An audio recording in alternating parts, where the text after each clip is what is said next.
This is everything I know about the upcoming DLC, the Indigo disc. It is for the Pokemon Scarlet and Violet series, and first off, I want to give a huge shout out to Riddler Coup, Central Leaks, and Soul Silver on Twitter for being on top of all of this, because that's basically where I'm getting all this information from.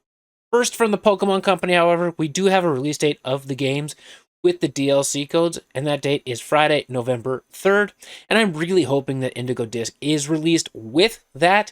Really hoping, because quite honestly, I am getting a little bit burnt out on Scarlet and Violet simply because Part 1 wasn't a massive DLC. It's looking like Part 2, Indigo Disc, will be a lot bigger. And if it isn't November 3rd, I'm hoping it will be not too far after that, so things will be a little bit fresh and new again. Some things that are confirmed through data mining in the Indigo Disc are the kings, quote-unquote kings, of the Blueberry League and the typings that they will control, and the Pokedex for the Blueberry Academy. Let's start with the Blueberry Kings. We know the typing, but we don't know exactly which Pokemon they are. We will see Fire, Fairy, Steel, and Dragon Kings on our journey, and that is not uncommon for strong foes in the game to have that typing or that specialized typing. With the Pokedex, we're looking at around 250 Pokemon to be included in the Blueberry Dex. Some that we've already seen in the games, some new ones, and returning Pokemon, especially some fan favorites like Meltang, Magmar, Electabuzz, Flygon, Whimsicott, and every starter that has ever existed, which means I can get my Blue Boy Blastoise. Plus, of course, there's new Pokemon that they have already announced for the Dex, Pokemon like Terrapagos, Raging Bolt, Iron Crown, and a couple more. Now, we don't know which ones will be version exclusives yet, but as soon as I know, you will know. And I'm hoping that Meltang ends up being a Scarlet one.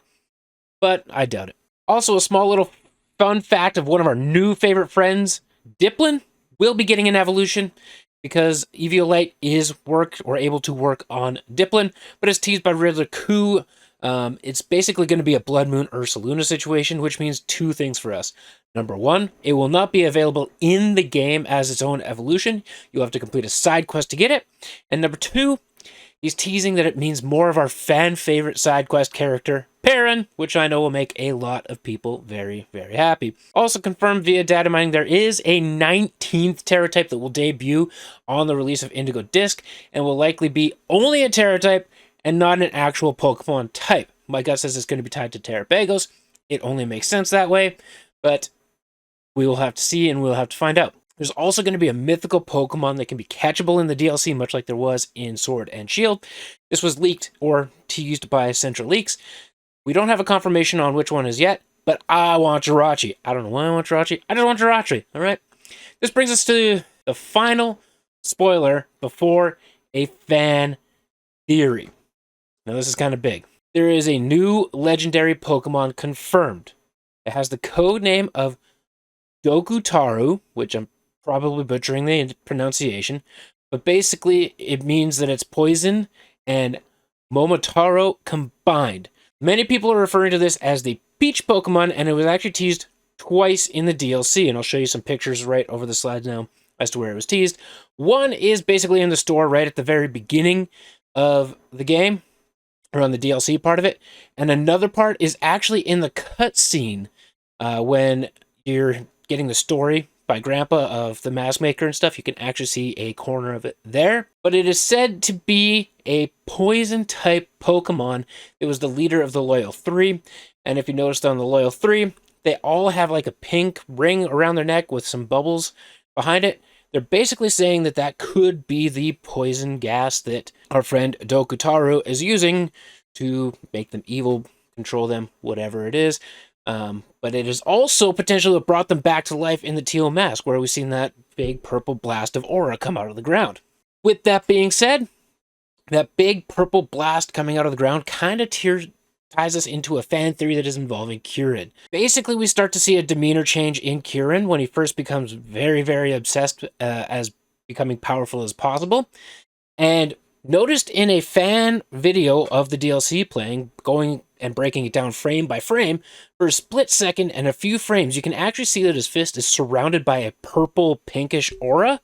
And a lot of people are assuming that, Kirin was kind of caught in the crossfire of that blast, and that Dokutaru has kind of infected Kirin, and now he's the one that's actually kind of giving that demeanor change, telling him that he's got to be as powerful as possible, and now he's obsessed with power, and it's the only way you're going to get what you want, things like that. It's a very, very interesting fan theory, and I think that it holds a lot of value.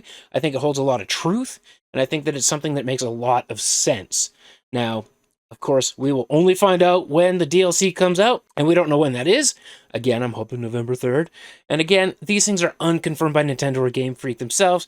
They've just been kind of leaked and put out there by some very reliable sources, as all three of these sources, Riddler Coup, Central Leaks, and Soul Silver Art, have been proven to be very accurate in the past. Minor things here and there that have been not so accurate. But it is what it is. We're just going to have a lot of fun with the game. I don't know that I'm going to do another spoiler video as we go forward, because I don't want to ruin the game any further for myself. Like, this is kind of as far as I want to go, because I think a lot of it is going to spoil some more. One thing I didn't mention is that I know the beginning of the game, once it's downloaded and once it's ready to go, you get a phone call from Arvin. But that's as far as I'm going to go. I promise you guys. You guys know as much as I know now at this point, and I don't think I want to take it any further just because I don't want to ruin the experience for myself. But that is the video for you today, guys. If there's some things that come up that I am like, absolutely yes, and the world needs to know that because I'm too pumped about it, I'll let you guys know. And if you don't want to miss that, make sure you hit the subscribe button. I appreciate y'all for clicking on today's video and watching and hang along, and we'll see you all in the next one.